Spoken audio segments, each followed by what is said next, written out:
The traditional flipped classroom, which is kind of weird to say, is when you take the direct instruction, the lecture, teacher records a short micro video, students watch that at home, and what used to be done at home is done in the class. That's the flip in the flipped classroom.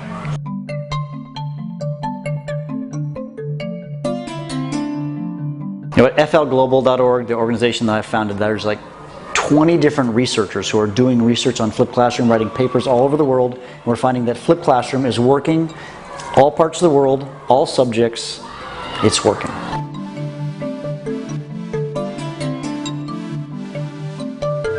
Universities such as University of Queensland, Harvard University, universities all over the world. I've got researchers in China. They're all doing research on flipped classroom. There's lots of academic papers showing the efficacy of flipped classrooms.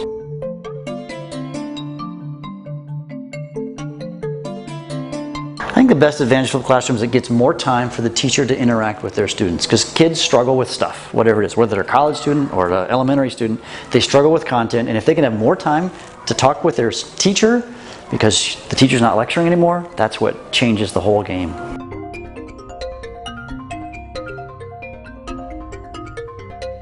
Iceland, Argentina, Spain, the United States. I don't think there are any countries that are not being impacted by flipped classrooms.